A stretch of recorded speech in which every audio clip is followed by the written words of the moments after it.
हरे राम राम राम हरे हरे हरे कृष्ण कृष्ण कृष्ण हरे हरे हरि करता हरि कवल श्री ज्ञानदेव तुकाराम पंढरनाथ भगवान की जय माऊली ज्ञानेश्वर महाराज की जय जगद्गुरु तुकाराम महाराज सब संतान की जय मूकं करोति वाचालं पङ्गुलं कलते गिरिं यत्कृपातमहं वन्दे परमानन्दमाधवं वसुदेवसुतं देवं कंसचाणूरमर्दनं देवकी परमानन्दं कृष्णं वन्दे जगद्गुरुं गुरुर्ब्रह्मा गुरुर्विष्णु गुरुर्देवो महेश्वरा गुरुसाक्षात् परब्रह्म तस्मै श्री गुरुवे नमः।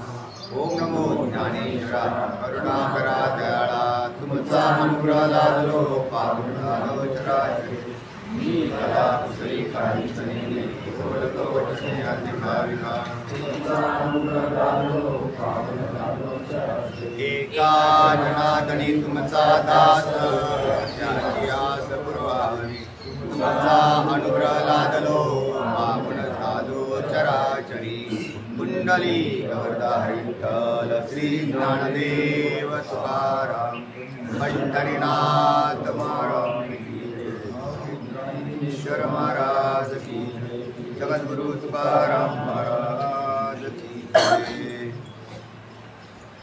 द्रोणांच भीष्मंच जयद्रथंच कर्णंच तान्यानपि उद्योतवीरान् मया हतांस्त्वां जहिमा व्यतिष्ठा युद्धस्वजेतासि रणे सबध्नान्।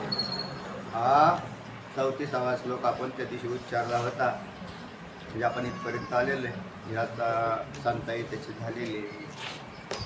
तेव्हा द्रोणांच भीष्मंच जयद्रथांच च म्हणजे आणि च पैकी येतं, त्याचा अर्थ आहे आणि त्याचप्रमाणे तसेच आणि द्रोण त्याचप्रमाणे भीष्म त्याचप्रमाणे जयद्रथ तसेच कर्ण तथा अन्यान बाकीचे अन्यान तथा अन्यान अपि योधवीरान जेवढे काही जे युद्धामध्ये उतरलेले वीर आहेत ते सगळे अन्यान ते काय आहेत मया हतास त्वम मी त्यांना काय केलेलं आहे हत केलेलं आहे म्हणजे मारलेलं आहे।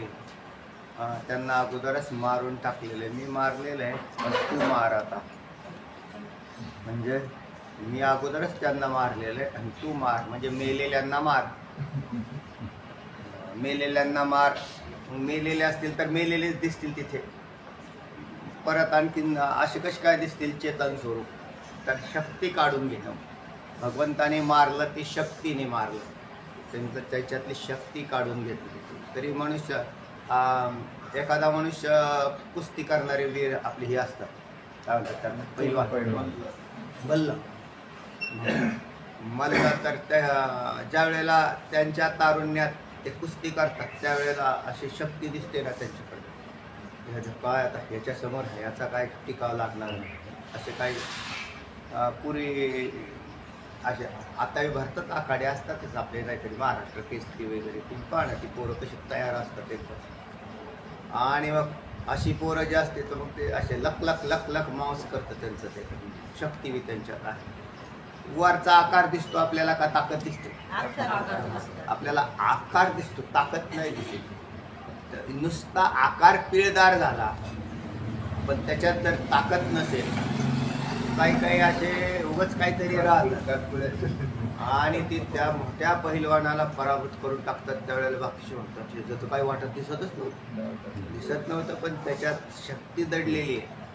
आणि तीच माणसं वयस्कर झाली, म्हातारी झाली, ते म्हटले हे पोत म्हणजे पहिलवान नाहीत, आता ह्यांना पहिलवान म्हणायचं का नाही, तर त्यांच्यातली शक्ती गेलेली, म्हणजे शक्ती येते आणि शक्ती जाते, माणसं जिवंत दिसतात। तसे भगवंतानी जेवढे योद्धे होते आता त्याच्यातली मुख्यांचे नावं आलेले आहेत, ते द्रोण भीष्म जयद्रथ कर्ण, हे कोणत्या पक्षाचे? तो कौरव पार्टीचे, कौरव पक्षाचे सगळे हे, आणि त्यांच्यामधले हे सगळे मुख्य योद्धे हे चारच आहेत असं नाही, बाकीचं वीरान बाकीचे सुद्धा अन्यान योधवीरान असं म्हटलेले, अन्य जे काही योद्धे आहेत वीर योद्धे आहेत तर ते कृतवर्मासारखा असेल किंवा भगदत्तासारखा असेल किंवा आणखी असे बरेच मोठे युद्ध आहेत त्यांच्याकडे. तर ते हे सगळे योद्धे आणि बाकीचेही समजून घ्या. त्याच्यामध्ये जे असलेले दुःशासन, दुर्योधन, हा योद्धाचं एक. तर हे सगळे योद्धे आहेत कौरव पक्षातले. तर हे सारे योद्धे यांच्यातली शक्ती मी काढून घेतलेली आहे. आता त्या शक्तीमध्ये बी परत आणखीन प्रकार आहे.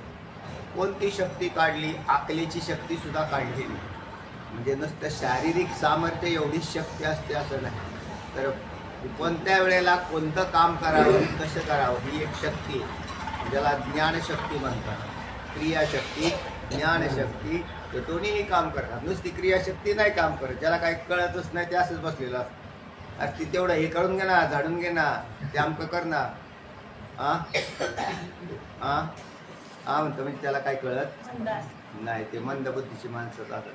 तर त्याच्यात कदाचित क्रियाशक्ती असेल, कारण ते उठतंय, चालतंय, खातंय, पितंय, सगळ्या गोष्टी करतं, पण त्याला ते कळत नाही. त्याच्यात ज्ञानशक्ती नाही. म्हणजे आणि क्रियाशक्ती आणि ज्ञानशक्ती ह्या दोन्ही एकत्र आल्या की मग कर्म ते अधिक चांगलं घडतं. देवाने दोन्ही शक्ती काढून घेतले. ते पुढं काय करायचं हे जर नाही कळालं आपली काय अवस्था होईल. आपण बी असेच बसून राहू कुठेतरी. म्हणून जेवढी शक्ती दिलेली ती शक्ती ही कोणी दिलेली? भगवंताने दिलेली. त्याच्या शक्तीवर आमचे कार्यक्रम चालतात. आपल्या आता आपण करतो, आम्ही करतो. तुम्ही काय करता? तुमच्यात शक्ती त्याने जी प्रभावित केलेली आहे. म्हणून क्रियाशक्ती, ज्ञानशक्ती हे दोन्हीही मुख्य आहेत. आणि मग आता वरून दिसणारा पुतळा मागच्या वेळेमध्ये घेतलेलं होते. त्यांनी माऊलींनी सांगितलं होते की बाहुल्या ती हलावी ती दोरी तुटली तरी ती एक खांबावरील बाहुली भलतेने लोटली उलथोनी पडली. मागच्या वेळीमध्ये म्हटलं तर त्या जणू काय कळसूत्र्या बाहुल्या या प्रकारे युद्धामध्ये सामावलेले हे योद्धे जे दिसत आहेत. आणि त्यांच्यातली क्रियाशक्ती, ज्ञानशक्ती भगवंताने काढून टाकलेली, मारलेले आहेत. मी आधीच मारलेले आहेत. आता तू काय कर? तो आता काही नाही. तो अजिबात व्यथित होऊ नको. माम व्यथिष्ठा घेऊ नकोस, व्यथित होऊ नको. मग काय? तू मार आता. जही म्हणजे तू त्यांना मार. मग मारलेल्यांना मारू का? अरे याचाच अर्थ असा की तुला आता पाप लागणार नाही. मारलेल्याला मारल्यावरती पाप लागेल का? ते अगोदरच त्यातला प्राण गेलेले. तर तू काय मारलं तेव्हा? आणि त्या कोर्टामध्ये सुद्धा केस सिद्ध करत असताना ज्या वेळेला एखाद्या मर्डर केस असेल, खून खाटला, तर त्याच्यात तो मनुष्य जर ते म्हणले मी तिथं गेलो होतो, मग त्यावेळेला किंवा त्या व्यक्तीचा खून कोणत्या साधनाने झाला किंवा मारला कशाने गेला त्याच्यावरून शोधलं जातं. ते म्हणजे ह्याच्याकडे काय होतं? म्हणजे याच्याकडे काय, म्हणजे याच्याकडे काहीच नव्हतं. म्हणजे याच्यामध्ये हातात लाकूड होतं. बरं ठीक आहे, लाकूड होतं. ते मनुष्य मेला तो कशाने मेला हे शोधलं. ते म्हटले विषामुळं मेला. म्हणजे लाकडाचा आणि विषाचा काही संबंध नाही. तो मारून मेला कशामुळे हे गृहीत धरलं जाईल तिथे. ते म्हणजे ह्याच्या हातात लाकूड होतं, पण त्याच्या लाकडाने हा मेलेला नाही.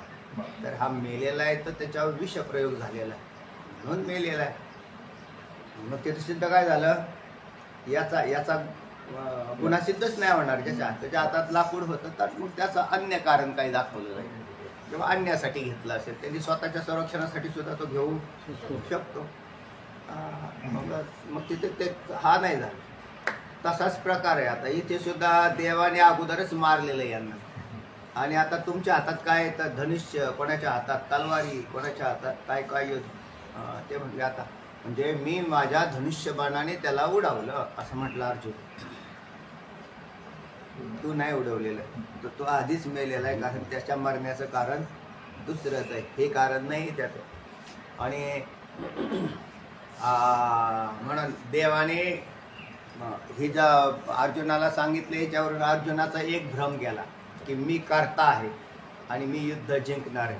तरी सुद्धा देव म्हणतात तुझ्या डोक्यात हेच राहू दे. काय की तू काय करणार आहेस? तू मारणार आहेस. ठीक आहे, पण तुला आता हे कळालेलं आहे की हे सगळं युद्ध तू खेळत नसून मीच खेळलेलं आहे. मी या सगळ्यांना मारलेलं आहे. आता तुला केवळ ते पुतळे ढकलून द्यायचे. त्यांच्यातली चेतना नाश पावलेली. आता काय राहिलेलं आहे तेव्हा? मग तो व्यथित होऊ नको. व्यथित कशाने होतो मनुष्य? व्यथित का आला? त्या म्हणजे चिंता. व्यथित या पदाचा अर्थ काय केलेला आहे? बरोबर आहे, चिंता. भयाने व्यथित होणं म्हणजे चिंताग्रस्त होऊन जाणं. चिंता केव्हा उत्पन्न झाली की ज्या वेळेला समोरचे योद्धे प्रतिपक्ष हा अधिक बलवान आहे असं दिसत असताना आणि त्यांच्याकडे पराजय होईल अशी सामुग्री नाही तर अपराजय होणं असणारी सामुग्री त्यांच्याकडे आहे. साधारण नाही आहे तर ते म्हणजे चिरंजीव आहेत, काही चिरंजीव आहेत, काही इच्छामरणावाले आहेत. म्हणजे कृपाचार्यांसारखे असोत किंवा भीष्माचार्यांसारखे, अश्वत्थामासारखे असे असणारे हे योद्धे. आणि मग युद्ध कोण जिंकेल त्याच्याविषयी तुला चिंता असणार आहे. म्हणजे तर चिंता करण्याचं काही कारण नाही. तर युद्ध कोण जिंकणार आहे? तूच युद्ध जिंकणार आहे, ते नाही युद्ध जिंकणार. त्याच्यामुळे व्यथित होऊ नको. ते केवळ आता निमित्त वरून दिसायला असं दिसतं. मग उपाय काय केले जातील ते तू नाही पाहायचे, मी पाहणार आहे. आणि देवानेच उपाय काढले का नाही? उपाय कोणी काढलेले? त्यानेच काढलेले आहेत. म्हणून इथं दिसणारी सगळी जी मंडळी दिसत आहेत, द्रोणांच्या, भीष्मांच्या, जयद्रथांच्या साधारण योद्धे नाही आहेत, तर एक एक असे भगवंताचे काही साधना करून वर मिळवून घेतले. आणि त्याच्यातले किंवा भगवंताचे बी भक्त बी दिसतात. भीष्माचार्य काय भक्त नव्हते का? प्रणवाचे उपासक होते, किती अनुयोगी भक्त होते. ते अनुयोगी भक्तामध्ये त्यांचा नंबर येतो आणि देवाला बी आवडत होते. म्हणजे भीष्माचार्यांच्या विषयी प्रेम होतं, भगवान श्रीकृष्णाचं फारच प्रेम होतं. म्हणून कधी बी आले तरी ते देव नमस्कार करायचे त्यांना. म्हणजे भगवान श्रीकृष्ण नमस्कार करायचे. मग ते म्हणायचे लाला अरे तू हे नको करत जाऊ, तू परमात्मा आहेस हे मला मी जाणतो, असं भीष्माचार्य म्हणायचे. साधारण योग्य नव्हते ते. सगळ्यांच्यावर प्रेम. खरं तर सांग का, देवांचं प्रेम कोणावर नसतं असं म्हणतात येत नाही तुम्हाला. लीला खेळत असतात आणि हेच वैशिष्ट्य आहे की सगळ्यांच्यावर प्रेम करणं, हेच वैशिष्ट्य आहे भगवत. तेव्हा असे असणारे मया हतास्माम जयमाम व्यतिष्ठा युद्धस्वजेता रणे सपत्नान. तू काय कर, शत्रूला सपत्नान रणे सपत्नान, तू शत्रूला जिंकशील. आपापच काय करणार आहे? जेतासी म्हणजे जिंकशील. सपत्नान शत्रूला युद्धामध्ये, रणे म्हणजे युद्धामध्ये तू जिंकतील. तू काय घाबरू नको. मा व्यतिष्ठा, मग युद्धस्व युद्ध कर. तू काय कर? युद्ध कर, शत्रूला जिंकशील. युद्धामध्ये शत्रूला जिंकशील. तेव्हा तू काही घाबरू नको. कारण मया हातात मी त्यांना अगोदरच मारलेलं आहे. त्वम जय, नंतर तू मार. तू काय कर? तू नंतर मार. आणि वैशिष्ट्य हेच आहे. कारण याच्यात असं आहे, आपण जर सूक्ष्म विचार केला तर असं लक्षात येत आहे, सगळंच कर्माचा करताच देवच आहे. सगळं कर्म त्याच्याकडेच जातं, आपल्याकडे काहीच लागत नाही. त्याला सृष्टी चालवायची का आपल्याला चालवायची? बरं, ती सृष्टी चालते ते त्याच्या संकल्पाने चालते का आपल्या? आपले वासनामय संकल्पामध्ये कर्मप्रधानता बनवतात जीवाला. आणि सृष्टी चालते देवाच्या संकल्पाने. त्याने सृष्टी उत्पन्न करण्याच्या आधी त्या सृष्टीचा संकल्प केलेला आहे की ज्या ज्या जीवांना त्यांचे जसे कर्म असतील त्याप्रमाणे त्याला भोग प्राप्त व्हावा. बरोबर आहे. मग भीष्माचार्यांना जो भोग प्राप्त होणार आहे तो त्यांच्या कर्माप्रमाणेच होणार आहे.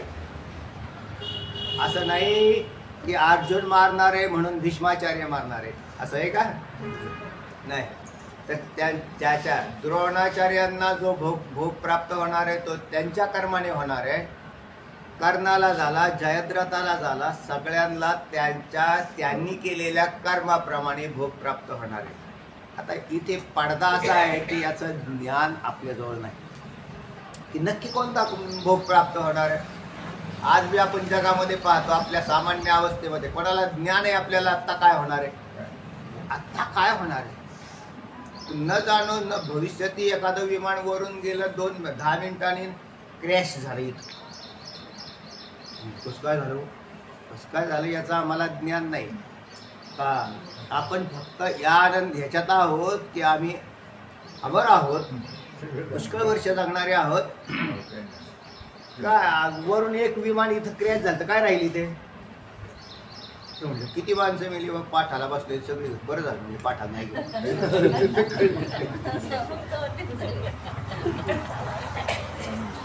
असं होऊ शकतं का नाही? हा, जगात काही बी होऊ शकतं ना. बरं त्याला याला कारण कोण? समेष्टी कारण आहे. सगळ्यांचं एकदाच मरण असणं हे समेष्टी होऊ शकत नाही असतं ना. जसं बद्रीनाथला केदारनाथला आपली माणसं गेली, समेष्टी त्यांच्यावर ते कालावधी तसा. काही अडचण नाही, मृत्यू शरीराला होतात. बद्रीनाथला जाऊन मेले का बसून मेले का दोन्हीकडे मरणारच आहे. आणि जशी कर्म आहेत ना तशी फलीभूत होणार आहे. उलट तशा प्रकारची बुद्धी होते त्या व्यक्तीला. ज्या वेळेला त्याला जायचं असतं ना त्यावेळेला तिथे जाऊन मरतायत. म्हणजे काही कारण नसतं, ती मनुष्य उठतो आणि ते जातो नेमका आणि त्या पद्धतीत त्याचं आयुष्य संपलेलं असतं. आता इथं युद्धामध्ये सुद्धा तीच अवस्था आहे. यांचे आयुष्य म्हणून सृष्टीच्या संकल्पाच्या वेळेला, ज्या वेळेला सृष्टीचा संकल्प झाला जीवाला त्यांची कर्म फलीभूत व्हावी, याच्यामध्ये यांचं मरण नाही का? याच्यामध्ये यांचं मरण आहे. पांडवांचंच टिकावे, कारण त्याच्यामध्ये त्यांच्या कर्मामध्ये तो भाग लागत नाही. मग आता त्याला अनुसरून जी भूमिका केली जाईल तर ते हितही म्हणून देव सुद्धा मी मारले असं म्हणून देवाकडे सुद्धा त्याचा दोष लागत नाही आणि अर्जुनाकडेही लागत नाही. ते एकाकडे लागला असताना जो म्हणेल मी मारलं, त्यांनी नाही मारलं मी मारलं, पण मी म्हणणाराकडे जाईल ना हा दोष. म्हणून हा दोष देवाकडेही नाही गेला आणि अर्जुनाकडेही नाही गेला. तसे आपण बी जगात जेवढे कर्म करतो त्या सगळ्या कर्मापासून तुम्ही लिप्त नाही, कारण ते त्याचं प्रारब्ध असतं. म्हणजे त्या पदार्थाचं ते प्रारब्ध असतं आणि त्याला अनुसरून जन्म होतात, कर्म होतं, त्याच्यात कसं कर्म घडतं. मग त्याला कसं काय दोषी धरलं जातं किंवा व्यावहारिक जगतात तरी का दोषी धरतात? तर व्यावहारिक जगताचा नियम भिन्न आहे आणि पारमार्थिक कर्मनियम सिद्धांत हा भिन्न आहे. बरेचसे लोक म्हणून नेहमी सांगत असतो की वाईट कर्म करणारी माणसं सुद्धा सुटून जातात या मृत्यू लोकामध्ये. इथं तुम्हाला कितीतरी घटना दिसतील, वाईट कर्म केलं पण त्याला काय शिक्षा काही झाली नाही, तो सुटून गेला. तर याला व्यावहारिक कर्म झाला, म्हणजे व्यावहारिक नियमावलीतून तो गेला. पण तो व्यावहारिक नियमावली तरी का सुटला? तर त्याच्या प्रारब्धात त्याला जे भोग आहे ते तुरुंगातले नसून बाहेरच्या जगतातले शिल्लक भोग आहेत म्हणून तो तुरुंगात गेला नाही, ही त्याची कर्मसंगती. तर हा आध्यात्मिक सिद्धांतच लागू होतो तिथे. पण एखादा काही माणसं आहेत की काही कारण नसताना त्याला पकडलं आणि त्याला फाशीवर बी जाऊ शकतो तो, असा काही नियम नाही. तो कसं काय फाशीवर गेला किंवा तो का तुरुंगात गेला दोष नसताना, तर त्यालाही कारणीभूत त्याचं मागचं प्रारब्ध फलीभूत झालेलं असतं म्हणून तो त्या ठिकाणी गेलेला असतो. आणि काही ठिकाणी असंही दिसतं की त्याने कर्मही केलेलं आहे आणि तुरुंगातही गेलाय. तर तिथं दोन्ही कामं चाललेली असतात की काय प्रारब्धही काम करतं आणि कर्म ते दोन्हीही तिथं काम करत असतात. तर हे सगळ्या पद्धतीने आता इथे जे जगताच्या व्यवहारामध्ये म्हणजे इथला जो धर्मयुद्धाचा प्रसंग आहे अर्जुनाच्या समोरचा, तर त्याच्यामध्ये हे सगळे मोठे मोठे युद्धे दिसत आहेत समोर. हे जे योद्धे आहेत ते साधारण नाही, पण त्यांना तू घाबरू नको असा स्वर आहे या श्लोकामधून बाहेर आलेला. द्रोणाचा पाड न करी, द्रोणाचं काय करू नको, पाड करणं म्हणजे मान राखणं. द्रोणाचा पाड न करी. द्रोणाचार्य कोण होते? गुरु होते. आणि त्याच्यातही अर्जुनाच्या दृष्टीने जर म्हटलं, भगवद्गीता अर्जुनाला सांगतायत भगवंत, अर्जुनावरती फार प्रेम होतं द्रोणाचार्यांचं. तसे द्रोणाचार्यांचं सगळ्यांच्यावरच प्रेम होतं. द्रोणाचार्य हे एकांगी नव्हते. त्यांचा स्वतःचा पुत्र सुद्धा अश्वत्थामा, त्याला त्यांनी जी विद्या दिली नाही ती विद्या त्यांनी अर्जुनाला, याच्यावर अर्जुनावर किती प्रेम असतं. म्हणून इथं माऊली ज्ञानोबा म्हणतात पाड न करी, म्हणजे तू त्यांचा मान राखू नको. गुरुजींचा मान राखावं का नाही राखावं? प्रमाण सांगा ना. मी पारतो द्रोणाचा केला, त्याने धनुर्वेद मदत दिला, तो काय आभायला वधू तयार. मला नाव झालं अर्जुनाचं. द्रोणाचार्य पुत्र अर्जुन आहे असं आहे ना. पण न मानावे तैसे गुरुचे वचन, जेणे नारायण अंतरेते, आड आला म्हणून पुढे येला डोळा. पुढे बळीने आंधळा तर शुक्र म्हणजे शुक्राचार्य, शुकाचार्य नाही. बळीने आंधळा शुक्र केला. तर न मानावे तैसे गुरुचे वचन, गुरुजींचे वचन सुद्धा मानू असं प्रमाण दिलेले. गुरुजींचं बी का मानायचं नाही. मग गुरुजी जर अधर्म शिकवत असतील तर त्यांचं मानायचं का नाही. गुरुजी अधर्म शिकवत असतील तर त्यांचं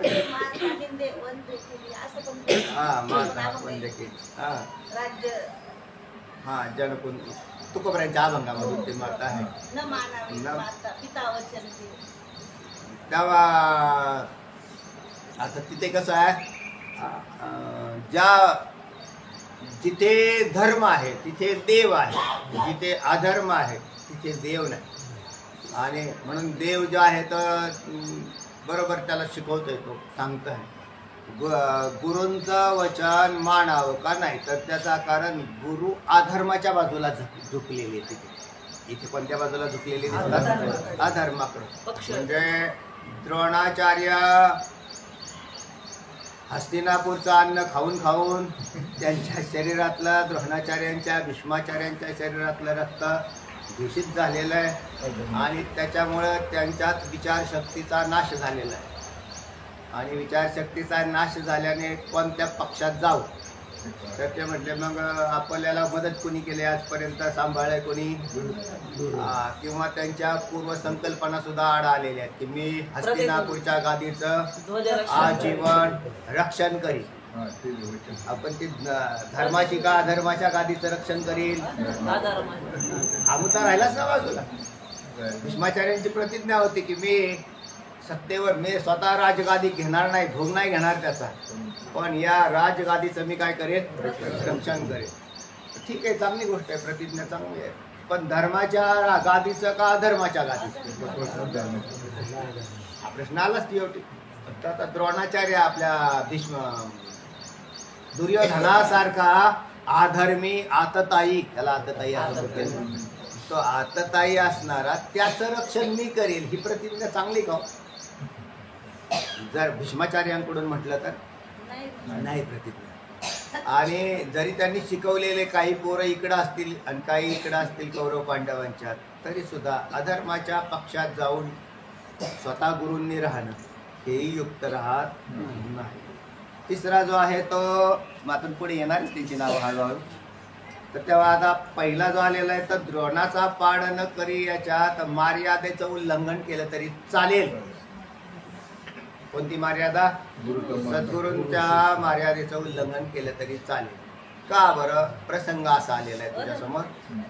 हा प्रसंग आहे की द्रोणाचार्य अधर्माच्या बाजूला गेलेले तर, आणि मग अधर्माच्या बाजूला गेलेले असल्याने तुला आता बरं दुसरी गोष्ट, तुला पूजाच करायची असेल तर युद्ध सुरू होण्याच्या आधी कर. घाली संतांची आसनी पूजा करी काय, एका जनार्दनी जाणे इच्छिले ते पूर्वी. उलट पूजा करून जर युद्धाला गेला ते द्रोणाचार्यांचं बी काही चालायचं नाही, कारण त्यांची शक्ती तिथे नष्ट होईल. आशीर्वाद कोणाला देतो? गुरूंना शिष्याला आशीर्वाद द्यावाच लागेल. आणि हे करत बी होते हे, कारण युद्ध सुरू आहे. ह्यांच्याकडे अति नम्रता होती बरं का. पांडवांचं दुसरं वैशिष्ट्य आहे की हे नम्र होते आणि आशीर्वादच घेतले ह्यांच्या, यांनीच आशीर्वाद दिले यांना. म्हणूनच तो दुर्योधन चिडायचा, तुम्ही आमच्या पक्षाचे आहेत का त्यांच्या पक्षाचे? ते पाया पडायला आल्यावर तुम्ही काय करताय? खुशाल यांना आशीर्वाद देतात, विजयी भव विजय. तुम्हाला काय इथं खिचडी खायला आली काही? तो भयंकर चिडायचा तो दुर्योधन. कारण त्याला अरे ते म्हणायचं तसं नाही, हे व्यवहार पद्धती आपला त्यांचा असं काय नाही की युद्ध झालं, युद्धात उद्या पराजय होईल, जिंकेल कोणी, मरेल कोणी, राहील. पण हा व्यवहार चालला म्हणजे हे तुम्हाला कळतं, पण अधर्म धर्म कसं काय काय तर ते म्हणून म्हटलं क्रियाशक्ती आणि ज्ञानशक्ती यांचे लोक भगवंत बरोबर करून देतो. त्याला जे करायचंय ना ते साध्य करून देतो. जेव्हा कधी आपल्याला असं वाटलं आपल्यात फार ज्ञान उत्पन्न झालं, त्या दिवशी तोच ज्ञान देतो. आणि ज्या दिवशी तुम्हाला शब्द सुद्धा उच्चारताना येणार, त्यांनी जर शक्ती काढून घेतली तर काही करताना येणार. म्हणून तोच देखवी ऐकवी एक नारायण दयाचे भजन चुकू नको. देखवी ऐकवी ते सगळं काही तोच करतो. तर चला तेव्हा मग अर्जुनाला माऊली ज्ञानोबरायांनी ओवी टाकली अर्जुनासाठी की द्रोणाचा पाड न करी. कारण ही जी मर्यादा आहे तू त्यावेळेला पाळत होता नेहमी. म्हणजे ज्या वेळेला आता अध्ययनासाठी हे द्रोणाचार्यांकडे जायचे, पण मग त्यांच्या पद्धती शाळेमध्ये सुद्धा आजही शाळेमध्ये गेल्यावर पहिल्यांदा काय असते हो तुमची गुरुजी? प्रार्थना. म्हणजे पहिल्यांदा प्रार्थना. वर्गामध्ये गुरुजी आले की आम्ही तर म्हणायचो एक साथ नमस्ते, उभं राहायचं आणि लगेच. आता तुम्ही नका म्हणत जा. हा याला काय म्हणतात? मर्यादा. तो बरोबर आहे. आणि तो म्हणजे गुरुजी आले की त्यांनी उभं राहायचं, नमस्ते करायचं हात जोडून. तर हे विद्या घेण्याचं माध्यमच आहे, त्याच्यातली नम्रता यायला पाहिजे. आजही आपले गुरुजी कुठे भेटले, शिकवणारे, शाळेत शिकवणारे, तरी सुद्धा आपण नमस्कार करतो. तुम्ही करता का नाही? विद्या हा म्हणजे आम्हाला ते दस्तगीर सर होते शिकवायला, मुस्लिम. पण म्हणजे मला शिकवायला होते बरं का. त्या आता मी तिथेच राहतो आमच्या गावाकडे, पण कधी गेले तरी मी त्यांचा नमस्कार करतो. ते म्हणजे अरे तू महाराज झालास आता. म्हणजे महाराज व्हायला का? तुम्ही माझे महाराज नाहीत का? अभिमान वाटतो त्यांना. हा अभिमान वाटतो. तेव्हा मग त्यांचं दर्शन घेतो मी. अरे चांगलं आहे, पण तू कीर्तन करतो. म्हणजे त्याने एकदा कीर्तनाला आले होते माझे, म्हणजे ते गावात होते. बोलले हे कीर्तन चांगलं आहे, पण हे सगळं शास्त्र सांगतोस तू, ह्या लोकांना काहीच कळत नाही. गावातली तीच अवस्था आहे बघ, सगळीकडे बम बम हेच आहे, काही नाही कळत नाही, काय नाही. आणि मग ते त्यांच्याकडे म्हणजे कधी आता एवढं काय मीच गावाकडे जात नाही, त्यामुळे माझा काही संबंध राहत नाही. पण कोणी बी गुरुजन भेटले आपल्याला तर आपल्याला नमस्कार करायला काय वाईट आहे? त्याचं दर्शन घ्यावं. जिथे असतील तिथं रस्त्यात दर्शन घेतो. तर त्या ही वस्तुस्थिती आहे बरं. तर ते गुरुजी पण हा भाग कुठं लागू झाला? आता युद्ध करायचं. आता युद्ध करताना समोरून ते म्हटले आमचे गुरुजी आता मान कसं काय सोडू? तर इथं मान राखायचा नाही. कुठे मान राखायचा आणि कुठे मान नाही राखायचा. ते जर उद्या अधर्माच्या बाजूला झुकत असेल आणि अधर्म जर होत असेल तर तिथं तुम्हाला धर्मरक्षणासाठी काय करावं लागेल? शस्त्र उचलावं लागेल. म्हणून इथे नाही, हे लक्षात ठेवा. नाही तर कुठेही घटना उलटं सुलटं करायला गेलो आपण, यांच्याकडून काय झालेलं आहे? नक्की उलटं सुलटंच झालेलं आहे. भीष्म द्रोण वगैरे यांच्याकडून काय झालेलं आहे? उलटं झालेलं आहे. किंवा अधर्माच्या बाजूला गेल्यामुळे त्यांना हा सामना करावा लागतोय. आणि मग भगवंताची मनोगत बी तसंच आहे की यांचा बी नाश करायचा. तेव्हा द्रोणाचा पाड न करी, भीष्माचे भय न धरी. मी तुम्हाला हे सांगितलं की द्रोणाचार्यांच्यात हा नव्हता भाग, उलट त्याचं अधिक प्रेम होतं. मागेही सांगितलं होतं की अश्वत्थामाला ब्रह्मास्त्र चालवण्याचं विद्या दिली, पण ब्रह्मास्त्र परत कसं घ्यायचं याचं ज्ञान नव्हतं दिलं. कोणी? द्रोणाचार्यांनी त्यांच्या पुत्राला, स्वतःच्या पुत्राला. पण तेच ज्ञान अर्जुनाकडं होतं की ब्रह्मास्त्र विद्या बी होती आणि ब्रह्मास्त्र परत कसं घ्यायचं, म्हणजे पुन्हा ब्रह्मास्त्र परत कसं मिळवायचं. तर त्याच्याकडे ब्रह्मास्त्र विद्या होती. म्हणजे ब्रह्मास्त्र टाकलं की तिकडंच गेलं, ते पुन्हा माघारी येणारच नाही त्याच्या बाहेर. अशी अवस्था होती ना.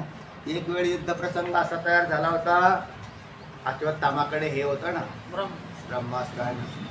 तर युद्धामध्ये म्हणजे युद्धाच्या काळामध्ये कितीतरी, किंवा याच्याकडे बी होते, कर्णाकडे बी ब्रह्मास्त्र विद्या होती. त्या घटोत्कचावरती प्रयोग करण्यात आला होता. ऐन वेळेला तो घटोत्कच कुठून आला, त्याला कुणी आणला? त्याला आणि त्यांचं ब्रह्मास्त्र त्याच्यामध्ये नाश करून टाकायचं होतं. कारण ते जर मागं ठेवलं असतं अर्जुनासाठी तर ते ठेवलं होतं, राखून ठेवलं होतं. कोणी? कर्णाने राखून ठेवलं होतं कर्णाने. परंतु तो असा आला बाबा की तो नुसतं सैन्याचा नाशच करत चालला. मग तो आता दुर्योधनाने सांगितलं हे आपण नुसतं पाहतच राहायचं का, असं केल्यावरती तर आपलं सैन्य असंच मरत. आणि या कर्णाला वाटत होतं नाही मी याचा प्रयोग कोणावर करेन, अर्जुनावर. शेवटी नाईलाजाने त्याला तो प्रयोग तिथं करावा लागला. कोणाची आयडिया आहे? देवाच्याच आयडिया आहेत बा. म्हणजे म्हणून त्याचा नाश करण्यासाठी ते वापरलं गेलं. पण म्हटलं ठीक आहे बघू आता पुढे काय होईल. कारण कर्ण सुद्धा मोठा वीर होता, मृत्यूला नव्हता घाबरत. वीर कधी मृत्यूला घाबरत नाही, त्याला वीर म्हणतात. मृत्यूला घाबरतो तो कशाचा वीर आहे तेव्हा असं झालं. वीरगती प्राप्त होण्यासाठी जन्म घेतलेले आणि ते मरण ही भारी मरण आहे. भीष्माचे भयनदरी भीष्माचार्य साधारण नाहीत. शंतनुचे पुत्र असणारे भीष्माचार्य माग कथा सांगितली होती तुम्हाला की स्वतःच्या सगळ्या सुखाचा त्याग करून शपथ घेतली त्यांनी की मी गादीवर बसणार नाही, लग्नही करणार नाही, उलट राज्य गादीचं काय करेल मी रक्षण करीन असे म्हणणारे भीष्माचार्य यांचं भय न धरी म्हणजे यांची भीती बाळगू नको. कारण इच्छा मरणी होते. ते काय होते? इच्छा मरण होतं त्यांना. आणि इच्छा मरण म्हणजे जेव्हा इच्छा करतील तेव्हा मरतील. तर अंगात 10-100 बाण घुसले काही अडचण नाही त्यांना. बाण काढले की व्यवस्थित, कारण इच्छाच नाही मारण्याची. वर काय त्यांना. मग असं जर असेल तर मग काय समोर ते तर दुसऱ्या दिवशी युद्धाला तयारच होतील. ते माणसं मारतील पण ते मारणार नाही. विजय कोणाचा होईल? कौरवांचा. कारण इच्छा मरली जाते. ह्यांना कसं काय मारायचं तू काय काळजी करू नको. तर त्यांची काय कसं काय व्यवस्था करायची ते आपण करू. म्हणून भीष्माचार्यांचं भय न धरी. आणि शरपंजरीच्या वेळेला पडले ती तशीच अवस्था होती. वास्तविक योद्ध्याचं युद्ध एक गोष्ट आहे ना, भीष्माचार्यांच्या हातात जोपर्यंत शस्त्र आहे तोपर्यंत ते अजिंक्य आहेत असं म्हटलं होतं. त्यांना कोणी मारू शकत नाही जोपर्यंत. म्हणून भीती वाटते. या भीष्माचार्यांना मारेल कसं? कारण त्यांच्याकडे तर अशी स्थिती आहे की जोपर्यंत भीष्माचार्यांच्या हातात शस्त्र आहे तोपर्यंत त्यांना कोणी मारू शकणार नाही. मग ते म्हणले मग शस्त्र नसल्यावर मारता येऊ शकते. ज्या माणसाच्या हातात शस्त्र आहे तो जर शस्त्रासहित मरत नसेल, पण मग रणांगणावर अशी स्थिती केव्हा होईल की त्यांच्या हातात शस्त्र राहणार नाही. अशी स्थिती तयार करावी लागेल की त्याच्या हातात शस्त्र आहे तोपर्यंत जर त्यांना मारता ते शस्त्र चालवतात तोपर्यंत. शस्त्र आहे या पदार्थ अर्थ काय? तोपर्यंत ते शस्त्र चालवत आहेत दुसऱ्यावर तोपर्यंत ते मारता नाही येणार. पण मग अशी एक स्थिती त्या निर्माण करावी लागेल तिथं. मग त्यांचे परत पाठीमागचं रेकॉर्ड चेक करा. अंबिका कांड शोधून. पुन्हा त्याचा त्या अंबिकाचा ना आंबाचा जन्म. त्या आंबाने खासच प्रतिज्ञा केली होती की मी यांच्या नाशासाठीच जन्म घेईन, सुडासाठी, सूड उगवण्यासाठी. घेतला तो राजपुत्र म्हणून जन्माला आला. तसा तो आता त्या ह्याच्यात नव्हता. त्याचं बोलणं चालणं हे स्त्रीसारखं होतं. शिखंडी. त्याचं नाव शिखंडी. देवाने कुठून जाऊन त्याला रथावर उभा केला आणि अर्जुनाच्या रथावर शिखंडी काय पात्र येतं. आणि मग त्याला त्या शिखंडीला उभा केल्यावरती त्याला ते म्हटले की मी याच्या समोर याच्यावर शस्त्र चालवत नाही. पण मग त्याच अर्जुनाने त्याच्याच आडून कोणावर शस्त्र चालवले? भीष्माचार्यांच्यावर. तेव्हा ते शरपंजरी पडले. तर ही युक्ती सगळी भगवंतांनी करून ठेवलेली होती. आणि मग आता त्यांनी शस्त्र चालवू नये याच्यामध्ये क्रियाशक्तीचा अभाव झाला आणि ज्ञानशक्तीचाही दोन्ही काढून घेतले ना ते कोणाच्या? भीष्माचार्यांनी.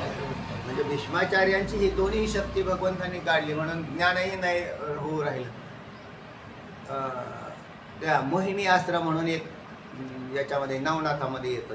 नवनाथ ग्रंथामध्ये मोहिनी अस्त्राचा प्रयोग केले. गोरक्षनाथजी किंवा अन्य नाथांनी ज्या वेळेला युद्ध झाले त्यावेळेला त्याचा प्रयोग. त्यात मोहिनी घालणं म्हणजे त्या व्यक्तीला तिथे विस्मरण होऊन मी कोण आहे याचं भानच न राहत. मी कशासाठी आलोय आणि काय करतो. तर अशा मोहिनी तर जसं त्या मोहिनी आश्रमामध्ये बी तिथं काय काढलेलं आहे, बुद्धीचा भ्रंश झालेला आहे. मी कोण आहे ओळखी गुड आहे अशी. आणि इथे इथे इथे बी अशीच अवस्था आहे यांची. आणि मग आता त्यांनी शस्त्र चालवायला पाहिजे, कारण त्यांनी जर युद्धाचे बाकीचे नियम मोडलेले आहेत तर मी स्त्रीवर कशाला शस्त्र चालू. हा नियम कोणी ठेवलाय, भीष्माचार्याने ठेवलाय. मग आता तिथं स्त्री आहे का योद्धा आहे, त्यांची बुद्धी नाही चालत, त्यांची बुद्धी तिथं काम नाही करत, योद्धा म्हणून करायला पाहिजे. योद्धा म्हणून करायला पाहिजे. कारण ते जर ह्याला योद्धा नाही म्हणा, रणांगणावर काय स्त्री आलेली का, इथं स्त्री नाही तर इथं हा योद्धा आहे. आणि ही आयडिया नटखट त्याला ते म्हणायचेच, तो हा नटखट समोर बसलेला आहे. मायावी कोण सारथी. तर सगळा सगळा सगळा खेळ तो सारथी करून राहिला. तर त्या मग ते नाही त्यांनी केलं तर शेवटी नाश झाला. पण त्यांना त्याचंही काय वाटत नाही. भगीरथ पुत्र असणारे, भागीरथीचे गंगापुत्र म्हणतात, गंगापुत्र गंगेचे पुत्र असणारे. आणि मग अशा पद्धतीने या मायावी जाळामध्ये म्हणजे भगवंताने टाकलेल्या जाळात बरोबर फसले. काही अडचण नाही.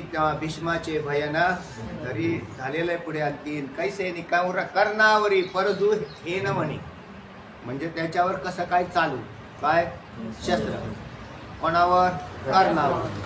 कर्णावर शस्त्र चालू म्हणजे हा काय म्हणायचा, हा कोण आहे. हा म्हणून इथे प्रत्येक ह्याच्या पदाच्या संगत्या भिन्न आहेत. भीष्माचे भयनाधरी तर तिथं इच्छा मरण किंवा अन्य शूरत्व दिसतं. द्रोणाचा पाडन करी म्हणजे मान राखू नये तर तिथं गुरुपणा दिसतो. आणि कर्णावरी परजो हे न म्हणे तिथं नाही, क्षत्रिय नाही. हा बी सारखा सारखा काय म्हणायचा, सुतपुत्र आहेस, जा तुझ्या बरोबर मी युद्ध करत नाही. आणि मग आता युद्ध करायचं. ज्या ज्या वेळेला युद्धाच्या कौशल्य दाखवण्याचा त्या ठिकाणी परीक्षा व्हायच्या त्या वेळेला तिकडून कौरवांच्या बाजूने कर्ण पुढे यायचा होता. शूरच होता, अतिशूर होता. आणि मग त्याला पुढे केलं की अर्जुन म्हणायचा, ए सुतपुत्रा खाली बस, खाली बस, उभं नाही राहायचं, खाली बस. तो म्हणायचं मला दाखवू द्या, तर माझं कौशल्य तर दाखवू द्या ना.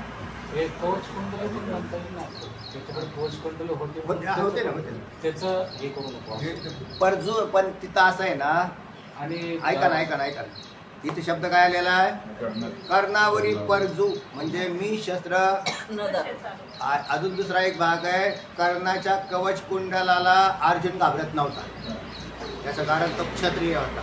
पण याच्यातला मुख्य मुद्दा होता तो, त्याला तो काय मानत होता, सुतपुत्र. आणि सुतपुत्राबरोबर त्यांनी युद्ध केलं का माग. आता तो राजा होता ना, असा नका राजा, त्यावेळेस असा नका, तरी त्याला सुतपुत्रच मानत होता ना. जोपर्यंत कुंतीकडून ह्या उपदेश गेला नाही, कोणता, हा तुमचाच पुत्र, हा तुमचा भाऊ आहे, कौंतेय, हा कौंतेय, तोपर्यंत. कारण यांच्यातला मुख्य वादाचा मुद्दा हाच होता. राधेय नाहीस तर हा कौंतेय. त्याला राधेय म्हणूनच बोलायचे. युद्धात जरी उभा राहिला तरी राधेयच होता का कौंतेय झाला. आणि त्याला असू द्या सूर्याची परिस्थिती सगळे असू द्या, अर्जुनाला याची भीती नव्हती. कशाची, काय होतो तो अंगद रेषेचा राजा होता, अंगदाचा राजा. तरी सुद्धा यांच्या दृष्टीने म्हणून माऊली ज्ञानोबा यांनी त्याला त्याच्यावर शस्त्र का, कारण या अर्जुनाने ज्या ज्या वेळेला युद्ध कौशल्य दाखवण्याचे त्या ठिकाणी हे झाले, परीक्षा झाल्या, त्या वेळेला या कौरवांच्या बाजूने याला पुढं करायचे. कोण, दुर्योधन. दुर्योधनाचा मित्र होता तो चांगला. त्याला असं उभं कर, त्याला उभं केलं. त्याला म्हणायचे त्या कोळिनीचा पोऱ्या उभा केला का आता, सुतपुत्र आणला का. आणि आम्ही म्हणजे तो अर्जुन म्हणायचा मी क्षत्रिय आहे, मी खालच्या याच्याबरोबर सुतपुत्राबरोबर ती युद्ध करणार नाही आणि त्याच्याबरोबर ती युद्ध कौशल्य दाखवणारही नाही, त्याला खाली बसवा, कारण तो क्षत्रिय नाही. बरोबर आहे ना. आता हाच प्रसंग उचला आणि युद्धात आणा. अर्जुनाच्या समजुतीत काय बदल झालाय का? हा अजून बदल झालेला नाही. आणि आता बदल झालेला नाही, मग त्याला युद्धाला उभं केलेलं आहे समोर. त्यावेळेला अर्जुन भीष्माचार्यांसारखी दुबळी भूमिका घेऊ शकतो. कोणती? मी स्त्रियाच्या विरोधात युद्ध करत. पराभव कोणी केला? याच भूमिकेने केला. आणि अर्जुनाचा पराभव कोणत्या भूमिकेतून होऊ शकतो? याच भूमिकेतून होऊ शकतो. म्हणून माऊली ज्ञानोबराय म्हणतात, कर्णावरी मी हे शस्त्र कसं काय करतो, म्हणजे कसं काय चालवू, कसं काय प्रयोग करू, कारण मी पूर्वी करत नव्हतो. मी प्रत्येक वेळेला त्याला काय म्हणायचो? सुतपुत्र. आणि आता युद्ध आलं तर आता प्रयोग करायला लागलो, मग मी त्याला सोडून देईन. अरे तू सोडलं तर तो तुला सोडणार नाही, तो तुला सोडणार नाही. जसं तू भीष्माचार्यांना सोडलं, अगदी समांतर. म्हणून मोठ्या योद्ध्याला दुसरा भीती नाही काय. आता इथे मानाची भीती द्रोणाचार्याचा. द्रोणाचार्य अजिंक्यच होते ना. जोपर्यंत द्रोणाचार्यांच्या हातात बाण आहे, शस्त्र आहे, तोपर्यंत ते कोणालाही म्हणजे सगळ्यांना पराभूत करणार होते. म्हणजे ते मागं सरलेच नसते. त्यांच्या बी हातातलं शस्त्र काढून घेण्यात आलं. द्रोणाचार्यांच्या हातातलं शस्त्र म्हणूनच नाश झालेलं. भीष्माचार्यांच्या हातातलं शस्त्र युक्तीने काढूनच घेण्यात आलं, म्हणूनच नाश झालेला. आता कर्णाच्या हातातलं शस्त्र काढून घ्यायची गरजच नाही, पण यांचीच दुबळी भूमिका आहे. तसं त्या पक्षांची दुबळ्या भूमिका आहे, तसं इथे बी अर्जुनाची काय भूमिका आहे? दुबळी भूमिका आहे.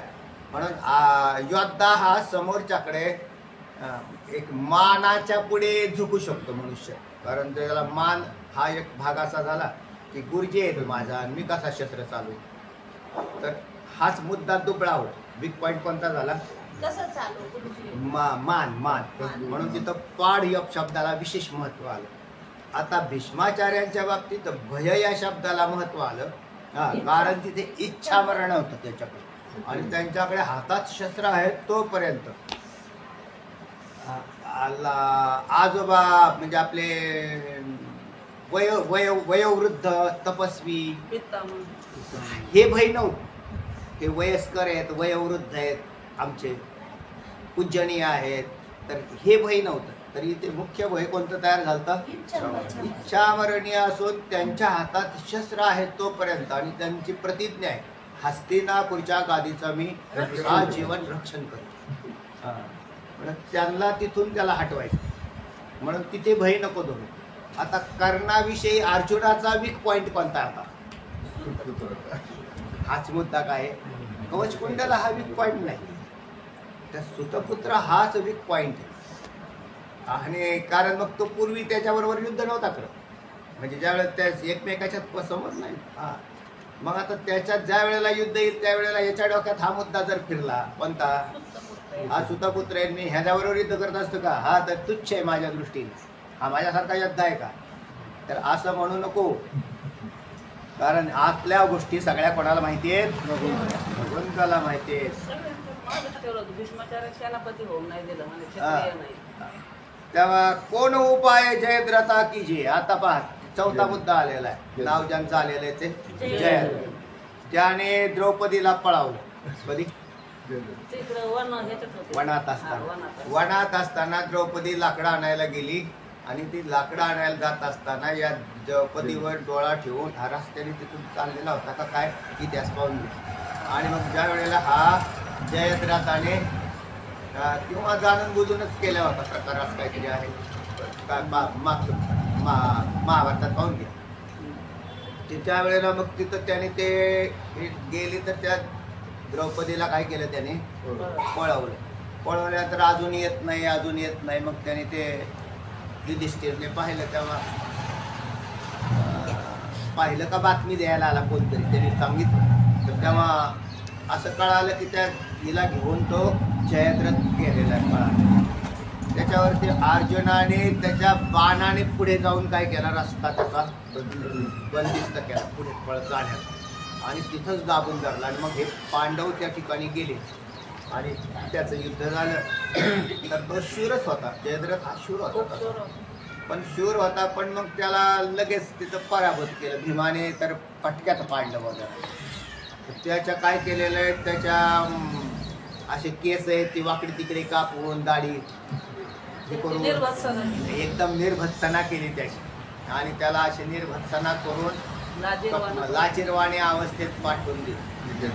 आणि मग त्याला ते पाहिल्यावर त्या दुर्योधनाला ते म्हटला, मग त्याच्यात सूडबुद्धी तयार झाली. मग आता काय करावं, दुबळा मनुष्य सूडबुद्धी असेल तर नेहमीच काहीतरी एक विशेष प्राप्त करण्यासाठी प्रयत्न करायला लागतो. त्याने महादेवाची काय केली, तपश्चर्या केलेल्या वर्णन येतं. त्या वनामध्ये जाऊन त्याने म्हणजे अन्न पाणी त्याग करून महादेवाला प्रसन्न, आमचे महादेव लोक प्रसन्न होतात. भोळा महादेव पाहे भोळा भाव. आणि त्या महादेव, मग महादेव प्रसन्न झाले त्याला. पाप्याला ते त्याचं पुण्य म्हणलं. पुण्य कुणी असलं तरी चालतं, भगवान विष्णूकडे जाऊन नाही जाऊन. जयद्रथाने महादेवांना प्रसन्न केला. आणि मग पण मग वर देताना असं म्हटलं की स्वप्नामध्ये त्याला स्वप्नामध्ये आला. ज्यावेळेला स्वप्न या अवस्थेमध्ये वर देण्यासाठी महादेवजी आले.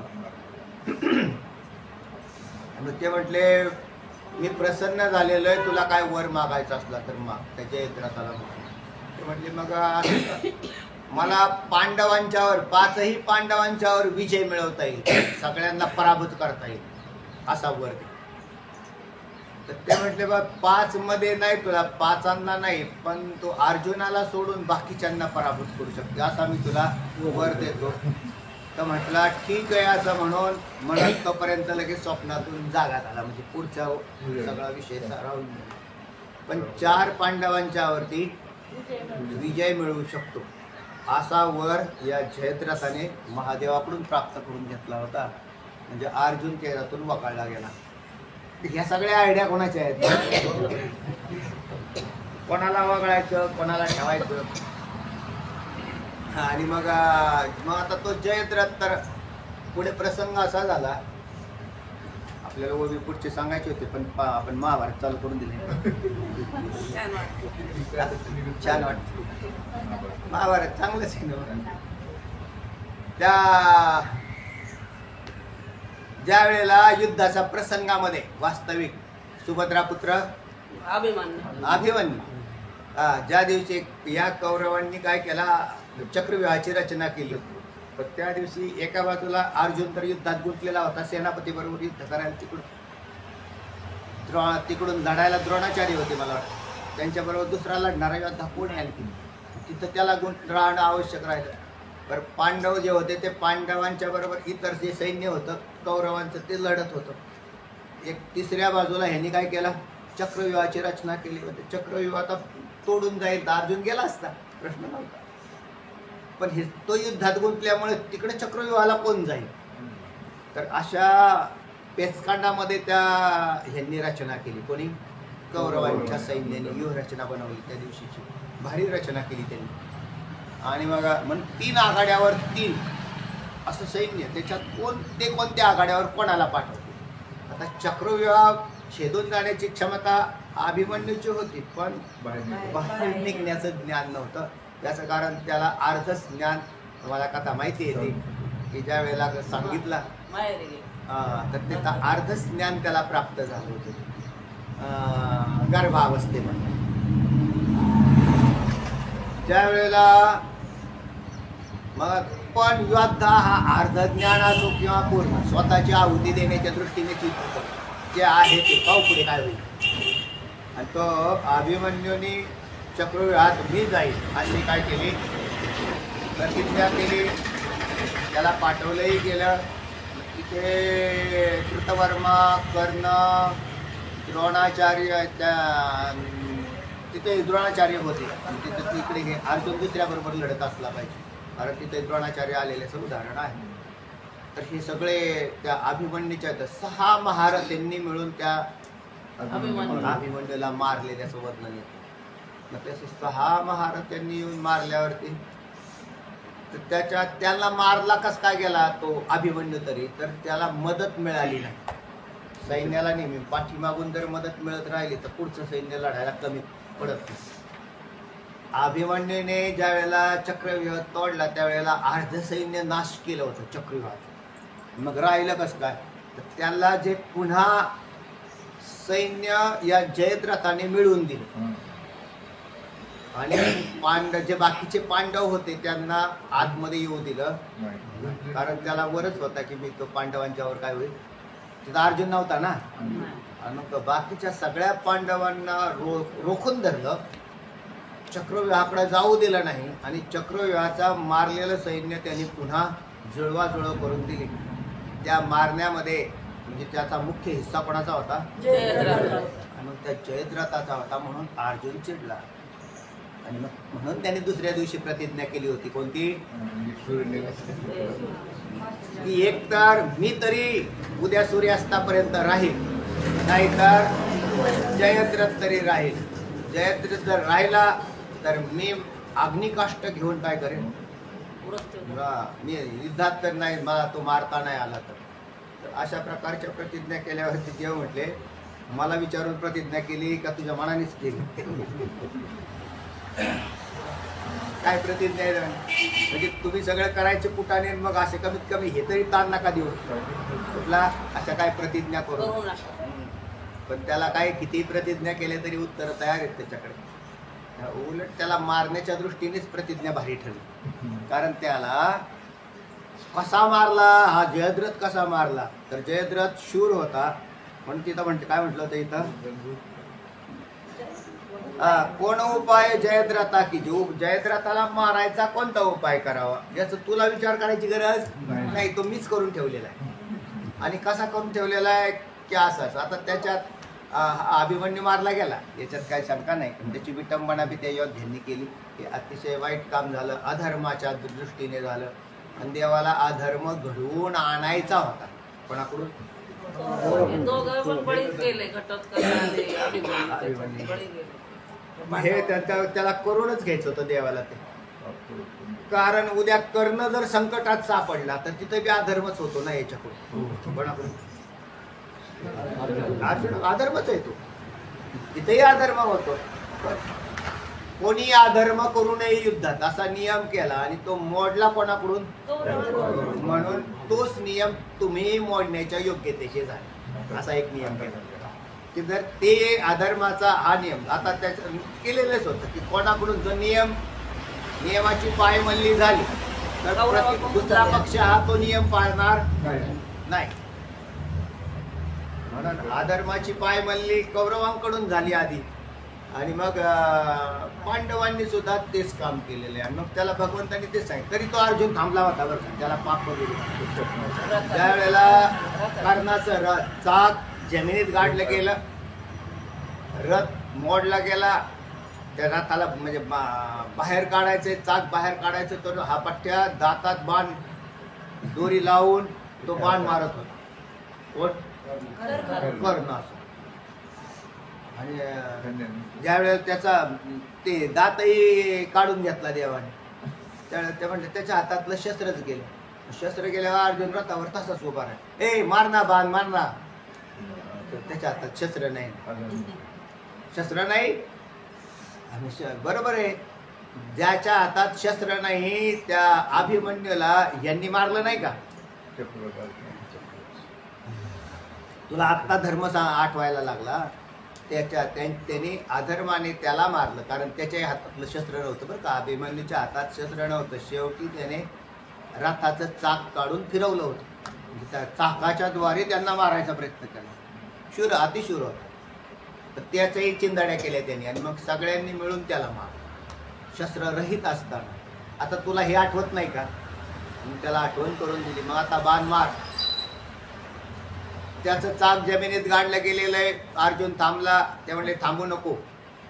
थांबू नको म्हटल्यावर मग त्यांनी तोंडात दोरी लावून त्यांनी बाण मारायला सुरुवात केली. आता तो तसा अर्जुन थांबला होता.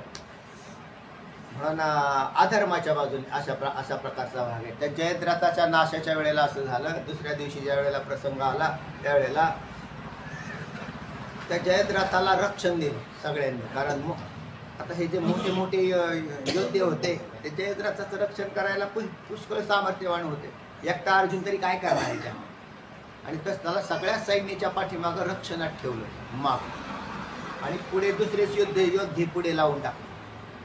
अर्जुन दिवसभर लढत राहिला, नाही पुढे जाता आलं त्याला. आणि बाकीचे पांडव काय करणार आहेत किंवा बाकीचे, तर त्याच्यातून मग शेवटी दिवस मावळायची वेळ आली. पण त्यावेळेला भगवंताने आयडिया केली, आता जयद्रथ पुढे येणार नाही. मग जयद्रथ केव्हा पुढे येईल? जर युद्ध संपल्यावर एक तर पुढे येऊ शकतो. त्यातले निकष पहा बरं का कसे. म्हणजे एक तर शस्त्र हातात असताना मारता येणार नाही, असा जर असेल तर त्याचं शस्त्र कसं काढलं जाईल. जर हा दिवसभरात मारला गेला नाही तर दिवस गेल्यावर पुढे येऊ शकतो. मग दिवस जाईल याची व्यवस्था देवाने केली. दिवस जाईल म्हणजे ज्या वेळेला मग ते युद्धाचा, तर ह्या युद्धामध्ये आता तिथंही बुद्धिभ्रष्ट करण्याचाच प्रकार आहे सगळा. का हो 4 वाजता दिवस मावळतो का? 4 वाजता दिवस नाही मावळत. 4 वाजता दिवस मावळत नाही तर सगळ्यांच्या बुद्धीमध्ये भ्रमिष्टपणा आणण्याचं काम करावं लागेल का नाही? तू म्हणजे कसं काय आला भ्रमिष्टपणा? देवाने काय केलं, तिथं पाठीमागं सुदर्शन टाकून दिलं. सूर्यावर सुदर्शन लावलं. सुदर्शन लावल्याबरोबर ते अंधार पडायला सुरुवात झाली. ढग आलेले होते अगोदरचेच. ढगाने सूर्य झाकला जातो असं नाही. त्याच्यात त्याने ते सुदर्शन लावून असा अंधार. आणि ते म्हटले मग दिवस मावळा 4 वाजता. सगळे लागले ओरडायला दिवस मावळा. अर्जुना लाकडं आणायची का? अर्जुना लाकडं आणा म्हटलं. मग आता मी तरी काय करू, माझं विप्रतित नाही. देव म्हटले वा वा वा, आता कामच झालं. युद्ध न खेळता जिंकले. कौरवले आनंदित झाले सगळीकडे. आणि सगळ्यांचा आनंद पाहून आनंद उत्सव साजरा करायला जयद्रथ आला. कारण असं आहे ना, जसा चोरी करणारा माणूस त्या चोरी केलेल्या ठिकाणी एकदा तरी चक्कर टाकतो, असा नियम आहे बरं का. चोऱ्या करणार कसं काय झाले बघून यावं बरं काय झालंय तिथे. तसा हा जयद्रथ आला आणि मग तो मोठ्या आनंदात आला, रथावर स्वार होऊन असा आला. आणि जयद्रथ त्याला वरदान काय होतं, 4 पांडवांच्या बरोबर तुला विजय मिळेल, पण एका बरोबर मिळणार नाही.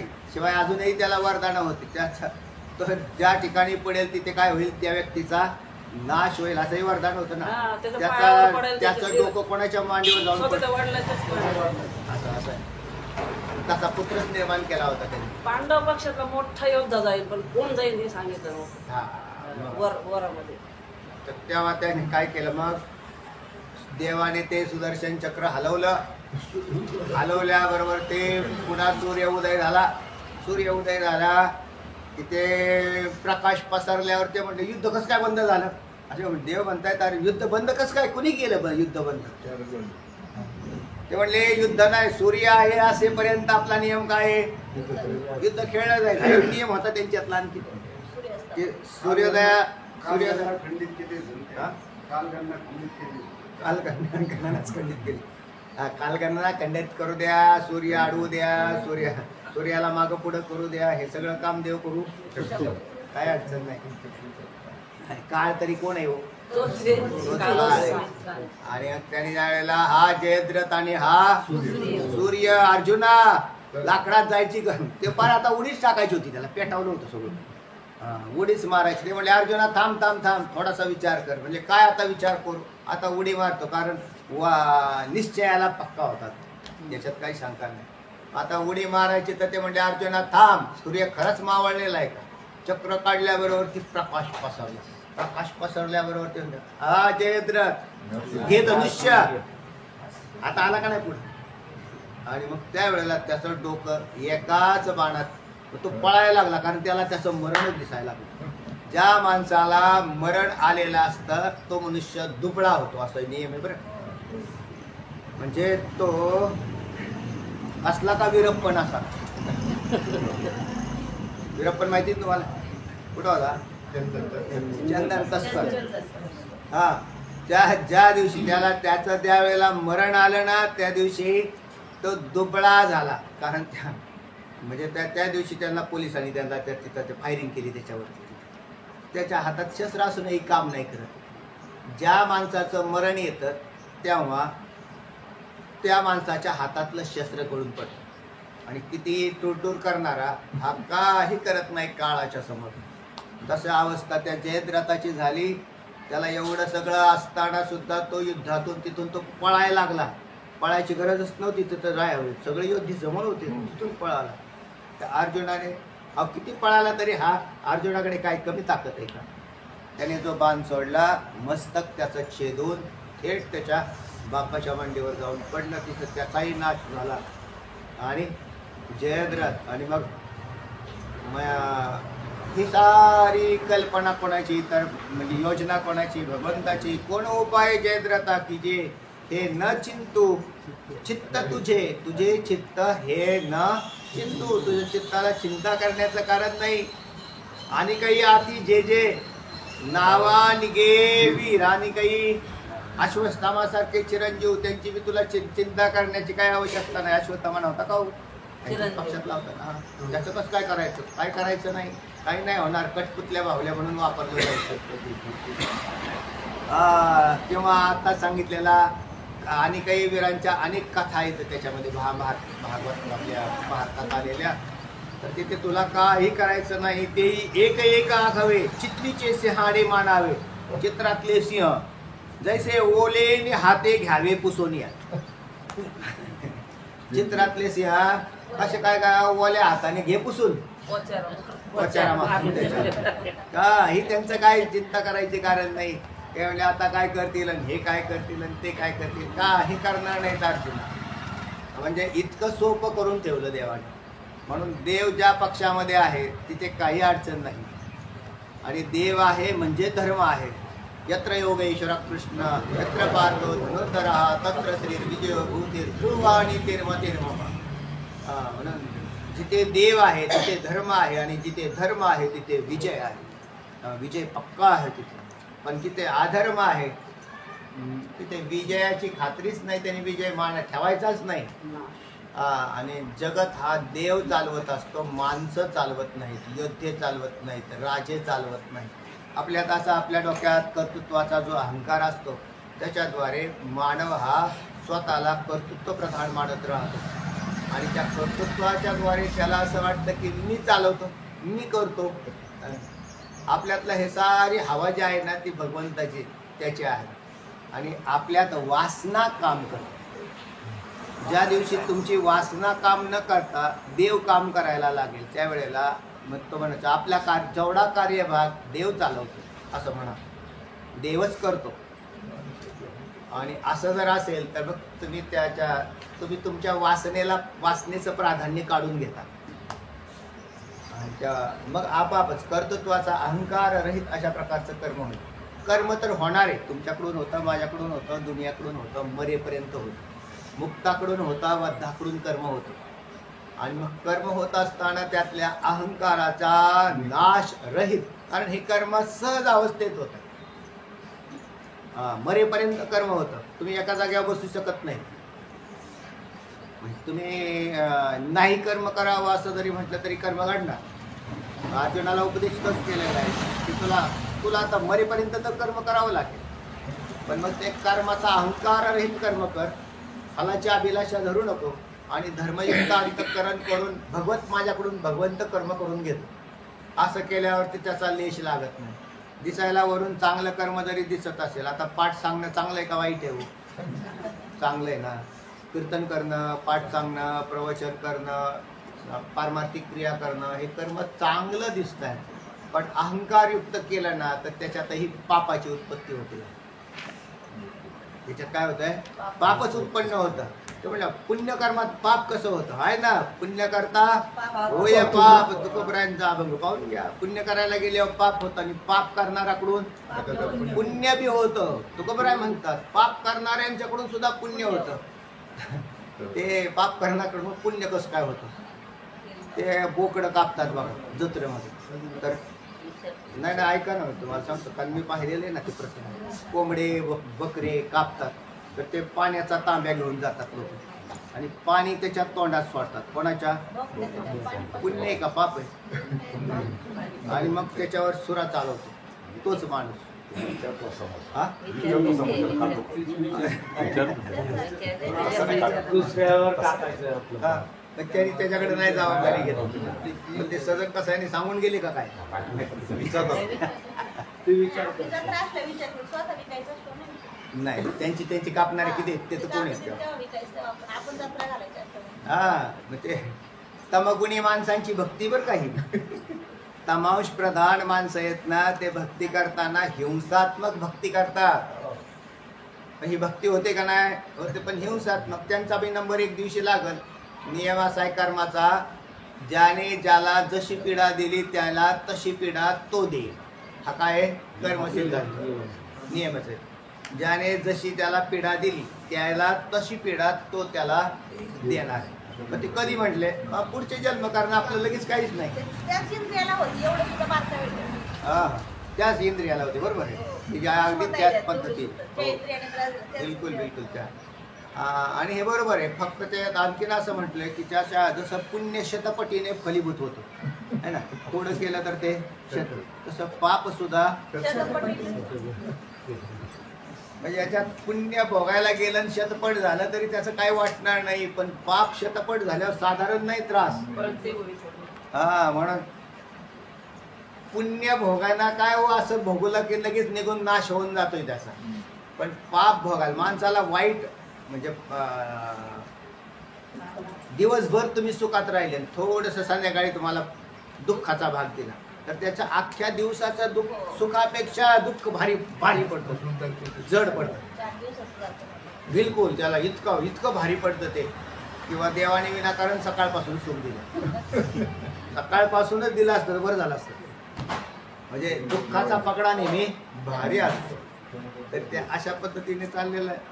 तेव्हा हे सगळे तू आता ह्याची काळजी करण्याचं काही कारण नाही आहे अर्जुना. काय म्हणतो तुम्ही? तुम्हाला तेही एका आघवे चित्रीचे सिंहाडे मानावे, जैसे ओलेने हाते घ्यावे पुसून या. तर यांना सगळ्यांना मी आधीच मारलेलं आहे असं म्हणायचं आहे. आणि तुझ्याजवळ काही राहिलं नाही तर निमित्त मात्र तू राहिला. ओलेने हाते पुसून घ्यावे म्हणजे काय? निमित्त मात्र तू राहिलेला आहे. तुझ्याकडे काहीच नाही आहे. हा, तू फक्त असा डोक्यामध्ये ठेवू नको. म्हणून अहंकार सगळा काढून टाक. मी मारणार आहे हे बी तुझ्या डोक्यामध्ये राहता कामा नाही. तुझ्या हस्ते कार्यक्रम चाललेला आहे. जसा आम्ही एखाद्या व्यक्तीच्या हस्ते उद्घाटन करतो, ज्या वास्तूचं उद्घाटन ज्याच्या हस्ते करण्यात आलं त्याने ती वास्तू बांधलेली आहे का? नाही, फक्त त्याच्या हस्ते.